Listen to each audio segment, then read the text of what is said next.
Welcome in to another episode of 30 Minutes of Hell podcast. I am your host, Brandon Baker, joined as always by Joey Jackson and Matt Jackson.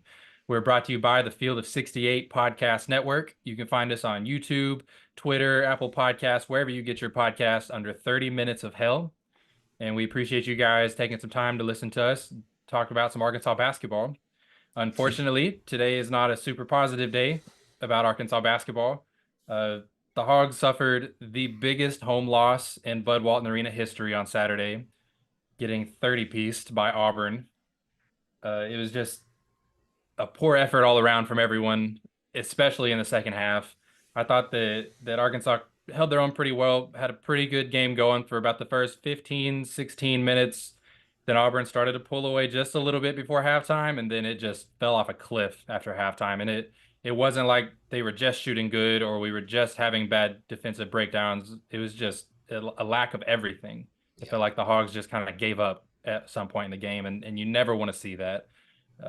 Certain aspects of a game that aren't going your way, that's one thing. Everyone has bad games in college basketball. Musk said it in his post game.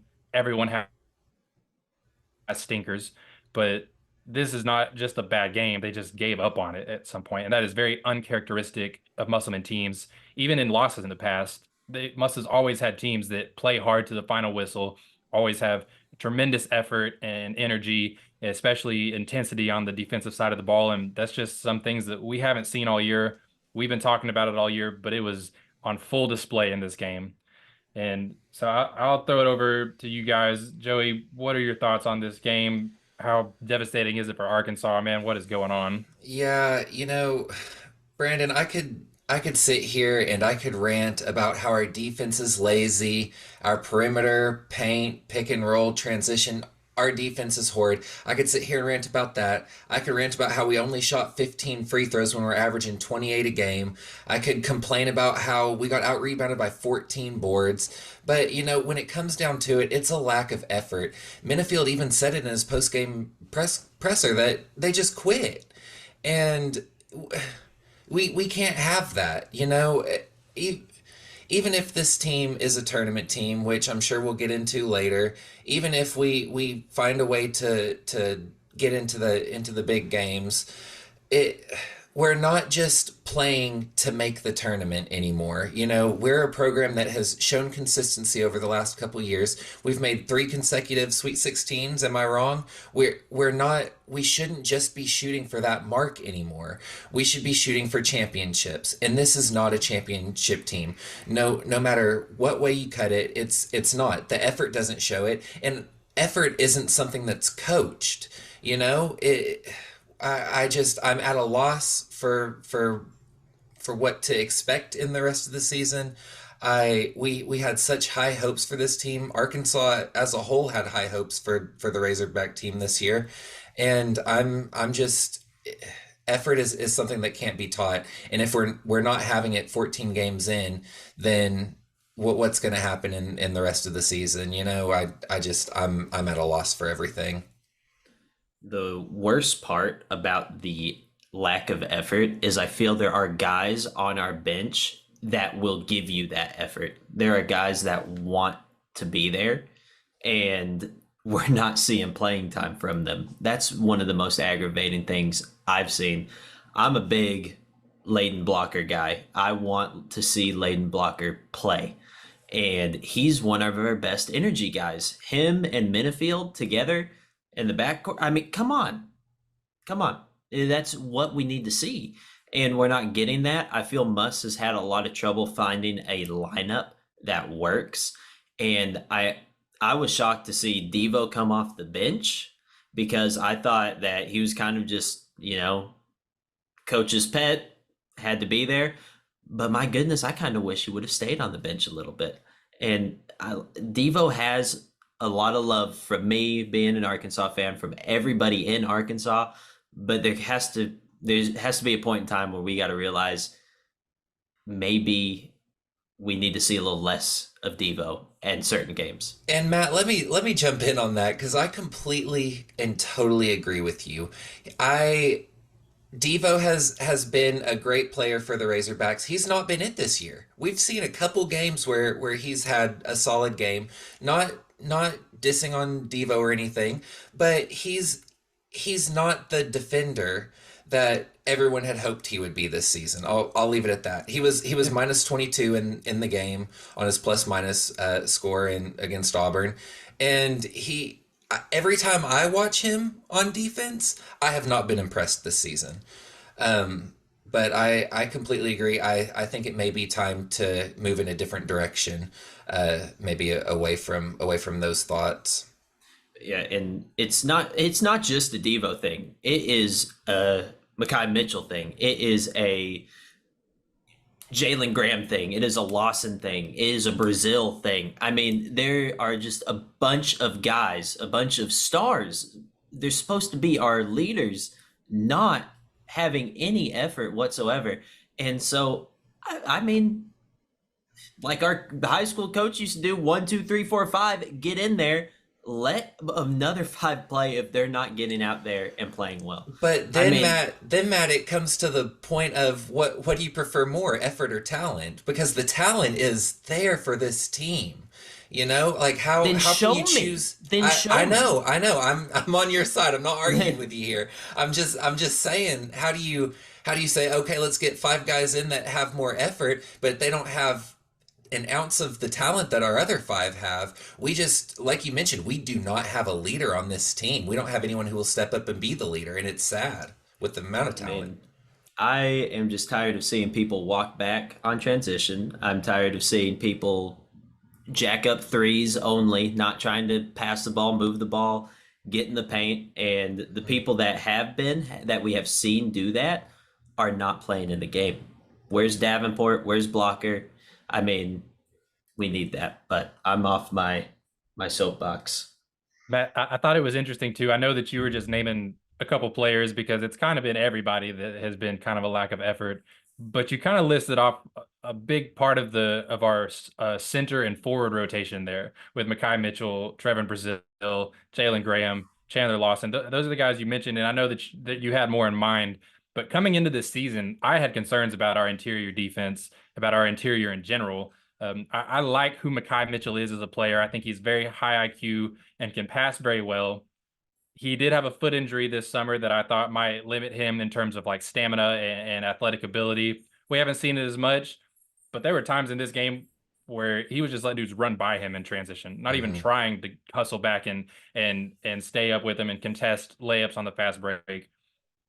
And some of these other guys are showing the effort. Chandler Lawson has been a revelation. I did not expect him to be as good as he is, but he's now not playing to the level that we saw him play early in the season. Exactly. Early on, we thought, oh my goodness, we found a defensive anchor. Those big man problems are solved. He was fantastic against Zach Edey. He did really good against Baycott, against Filipowski. All these big guys, these huge name guys, we were thinking that we had something special because he was holding them pretty well. But then you look at just the last couple of games, even some of the mid majors we've played have had interior presence that has really given us trouble, no matter who is on the court. And not all of that can be just attributed to effort, because I do think that guys like Lawson do play hard. They're just not playing up to the level we thought they were going to play either. Yeah.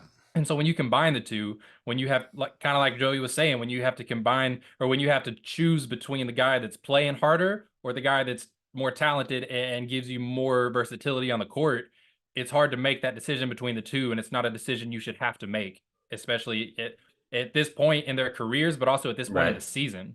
The Because most I mean, talented players should be the ones giving the most effort yeah, at the end of I the agree day. completely. Yeah, I agree. So getting back to this game a little bit, I mean, you guys are exactly right in everything you said, I thought, but there's not a ton of positives to take away. I mean, what do you take away from a 30-point home loss? But there were a couple things that did go a little bit better on the court. Like Minifield continued to shoot pretty well. He did take 9 3-point attempts, but he hit at 44% from beyond the arc. I thought that was great. He continues to be a difference maker on offense. So Hmm. I do like to see that. I thought that at times in this game he kind of felt himself a little bit and thinking that he needed to take over. And when you're down that many points, maybe somebody does need to take over. But it kind of played into what Matt mentioned earlier, that there wasn't as much ball movement, that he was kind of taking some shots and forcing the issue a little bit.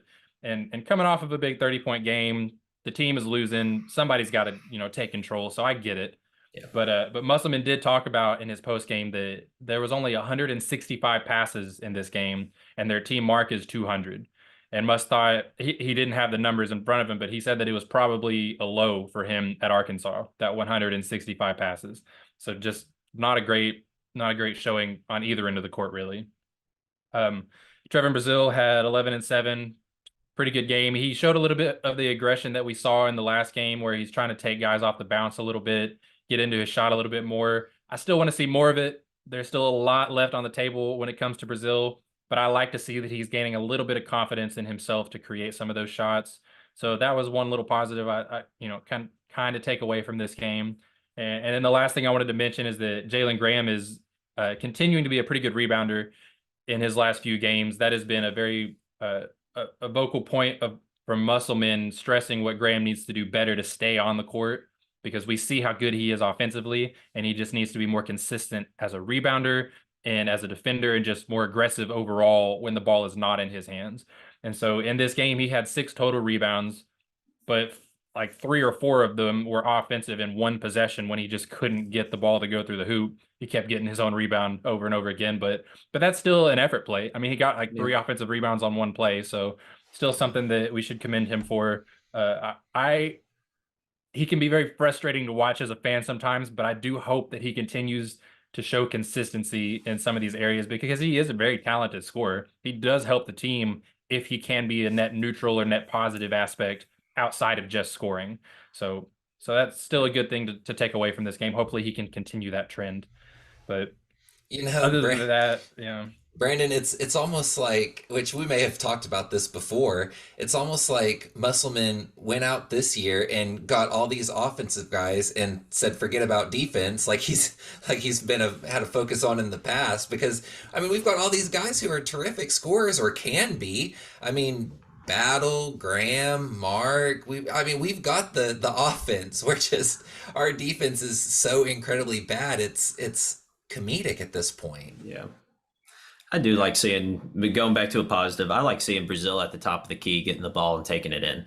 That's when I feel like he's at his best, because he's a threat at the top of the key for a 3. So they have to step up on him. You get a good first step, he's gone. And I would like to see more of getting him in motion and finding him kind of ISO'd at the top of the key. But we'll see how that goes.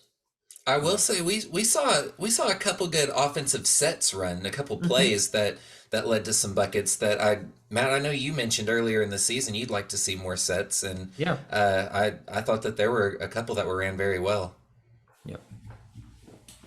All right. Well, Arkansas gets back in action next on Wednesday night on the road for their first true road game of the season. They are one of only 3 teams left in the country that has yet to play a road game this year. They've got a couple of neutral site games in the Bahamas and in the BOK Center against Oklahoma. But Wednesday night, they travel to Georgia for their first true away game, first away SEC game, trying to bounce back from this bad loss. And we're going to get into more of a breakdown and a preview of Georgia right after a quick break.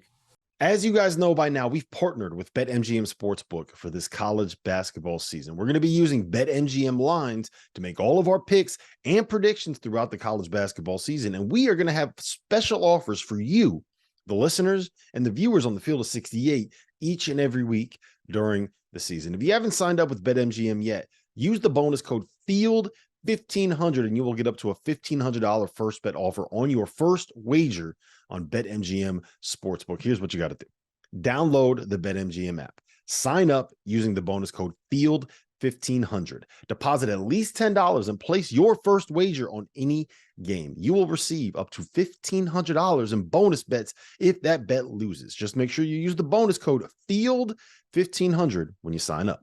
And remember, BetMGM is now available under one wallet in select states. As a New Jersey resident, this is super convenient for me when I have to go cover games in New York or Philly. When crossing state borders, just log into your existing account instead of having to create new accounts in each state that you go to. And most importantly, I got to let you know, we do have some fun stuff coming up for this college basketball season. Bet insurance tokens, college hoops odds boosts, my personal favorite, parlay odds boosts. So download the BetMGM app today. All right, welcome back in. Hogs travel to Athens to take on Georgia for their second SEC game. This will be Georgia's home opener for the SEC. They're currently ranked number 82 in the net rankings, 72 on KenPom. Hogs are outside of the top 100 again in the net rankings, but they're right around that same spot. I think they're currently 71 on KenPom. And I know that changes like by the hour when games are being played, but relatively close to Georgia in some metrics. Georgia's not a team to me that just stands out on the court or on the box score. They don't stand out in any particular one stat category the way that like when we were coming into Auburn, we knew that they were a great offensive rebounding team. We knew that they passed the ball very well, very high assist totals as a team. And I don't see a lot of those kind of things from Georgia. They're just kind of solid all around, fundamentally solid. They spread the scoring around a little bit. They've got three different guys averaging about 10 points a game. And they're just a hard team to beat, especially at home. They've been on a heck of a stretch lately. I think they've won like what 9 in a row, and they're 9-0 at home this year. Yep. And that 9 wins in a row includes their first SEC game against Missouri. And Missouri is another one of those teams that's kind of subpar, kind of close to where Arkansas is in the net rankings. But going on the road and winning in the SEC, especially for your first game of the season, is not an easy thing to do. So props to Georgia for that. I think Mike Crean has them going in a good direction. They're a pretty solid team, and someone that Arkansas cannot take for granted, cannot take lightly. This is another quadrant 2 opportunity for the Hogs, and we discussed it last time we talked. Hogs cannot drop anything outside of quad 1 at this point if they want any hope of making the tournament. And they still have to win some big games too, but they definitely can't be dropping games like this. So very important game, in my opinion, for the Hogs to win here to keep their hopes alive for the season. Some of Georgia's key players I wanted to touch on. Jabri Abdur-Rahim, actually the son of Sharif Abdur-Rahim, who used to play for the Kings when Musselman coached there, and also played for the Hawks when Musselman was an assistant there.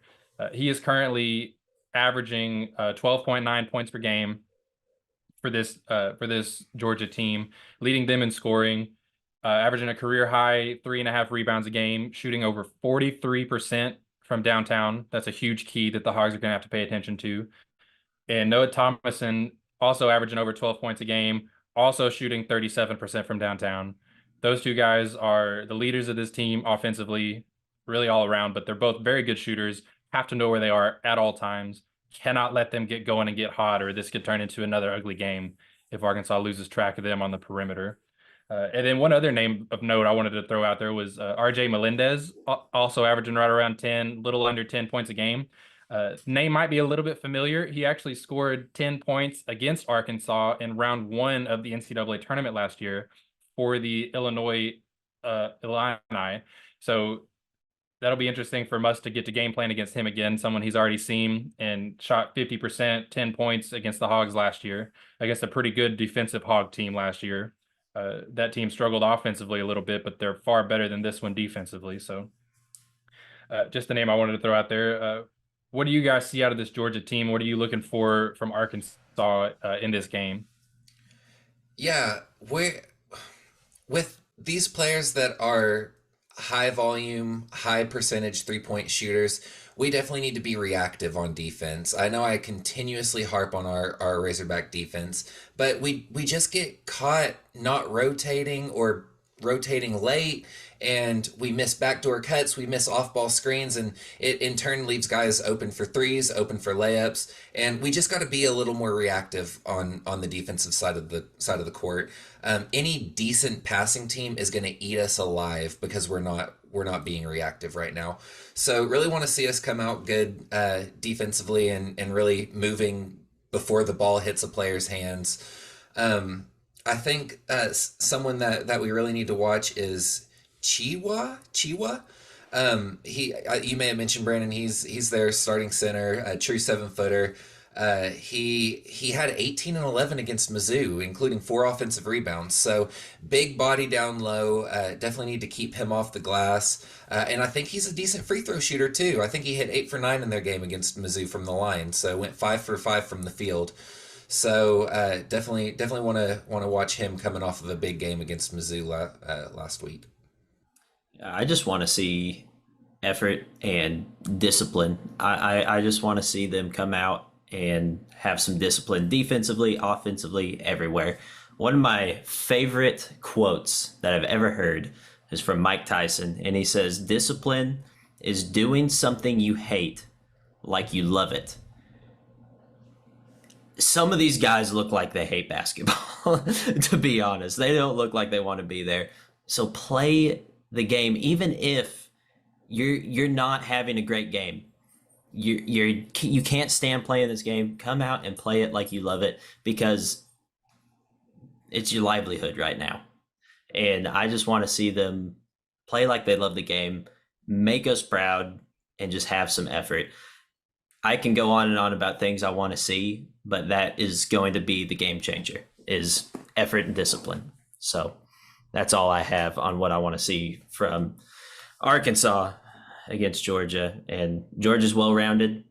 They're going to give us a game. They kind of remind me of the well-roundedness of Oklahoma. Oklahoma's definitely better, but they're just all around a solid team. So Yeah, and I like what you said, Matt, because at this point in the season, we can look at matchups, we can look at stats, we can look at where we might have advantages, but until Arkansas starts fixing things that are going wrong in every single game, it doesn't matter who they're playing. I mean, they sometimes it seems like they've showed up better for bigger games this year. Maybe they have, maybe they get more excited about that, play down to their competition, whatever. But until they start, like you said, just showing more discipline, more urgency, more intensity, it doesn't really matter who's on the other side of the ball or what they do well, because every team's beating us in their own ways. It's not the same thing. It's not one little thing that we're giving up that's, costing us games. It's just urgency. It's effort in a lot of these games. So just a lot. I'm really focused on Arkansas being better in this game more than I am so much the matchups about what Georgia brings to the table, if that makes sense. So, all right. Arkansas goes on the road for their first true SEC away game on Wednesday night versus Georgia. So, real simple question for you guys. Does Arkansas win this game? yes. Yes, I think we do win this game. I'm hoping that, a good kick in the butt maybe will spark a little fire in these guys. Maybe the hate from Arkansas right now in general will spark a little fire to prove us wrong. So that's all we can hope. I mean, if I'm the Razorbacks, I'm embarrassed at the loss to Auburn. It was our biggest loss since 1951, I think that I read. Um, I I predicted a win against Georgia in our last episode, and I'm going to stick with it. I think we come back with a fire underneath us and hopefully grab that dub. Well, I think we're all in agreement today. I do think that the beating they took should, if nothing else, awaken their pride a little bit and have something else to play for. Although I don't know why it wasn't awake already, but that's beyond the point at this point. Musselman talked about in his press conference today. We're recording on Monday. Said that they had a great practice this morning. That for the first time in his college coaching tenure, he actually had 5 scholarship guys run the scout team. Usually they have some GAs, some walk-ons. Maybe they'll throw in a guy, like if they need someone that's pretending to be a good shooter, they can use a certain player to be on the scout team. But for the first time in his college career, they had 5 scholarship players going against the main rotation today, trying to be more prepared, trying to pick up the intensity in practice. And he noted that it was a very physical and good practice. And that's something that we definitely want to hear, because physicality was a huge issue against Auburn as well. Yeah. So I think I agree with you guys. I think that the butt kicking they took, hopefully they've picked it up in practice this week. Maybe this will change some things. Maybe this is one of those turning points. I know a couple years ago, after they got their butts kicked, Musselman brought out the weighted vests and he made them do closeouts with bricks in their hands, and all of a sudden they won like 12 of their next 13 games or something like that. That's what we need. Bring them out. Changing something little like this in practice may not always seem like, a world changer, but you never know. That might be all it takes. Picking up the intensity, changing the mindset, getting guys going in the right place mentally. Who knows? Maybe this will be a changing point. So, but I do think it starts with a win on Wednesday. And so that brings me to my next question then. We're all in agreement that Arkansas does win this game. Who is your prediction for the player of the game for Arkansas? Who has the best game for the Hogs on Wednesday night? And I'm going to go ahead and jump in here first. Keep letting you guys answer my questions before me. So I'm going to take this one I think that Devo has a big game this Wednesday. I know we've been talking about how he's been struggling, how maybe it's time to let some of these other guards get a little bit more run, a little bit more minutes whenever Devo's not doesn't have it. But he is the senior on this team. He's supposed to be the leader. We've seen flashes of him having really good games this year. Not just 2 games ago against UNC Wilmington, he had probably his best game of the season. And if there's ever a time for him to step up and bring this team along with him and provide the spark, even if it's not always scoring, if it's defensive intensity, if it's passing, whatever, I think it's now on the road where offense doesn't always travel as well. So this team is going to have to be locked in more defensively. I think Devo brings that. I think he helps this team get a win on Wednesday. I'm calling Devo as my player of the game. Okay. Let's hear it, Matt. Oh, okay. Well, I'm gonna go with Trevon Brazil. All right. I'm thinking he's going to have a big game. I think we kind of saw him get into a little bit of like his comfort zone, like I said, seeing those plays at the top of the key and everything. And he's in a way been disappointing to what we expected him to be. And I think that a kick in the butt and hey, we need somebody to be that guy like you were supposed to be. I think he is going to try to step up to that role, and I think he's going to have a really big game. Just across the board, I think rebounds and points. He may not score the most, but I think as far as impact-wise, Brazil's going to be that guy. Well, yeah, wasn't he projected to be a top 50 or top 100 player coming into this year? I agree, Matt. It has been disappointing, and I would love to see him explode next game. Yeah. I'm going to say that my player of the game is Tremont Mark. We have seen sparks, kind of similar to Devo, kind of similar to what you said about Brazil, Matt. We've seen sparks of greatness from Mark. He led the way against a couple different teams, but we really haven't seen him be our best player since Abilene Christian.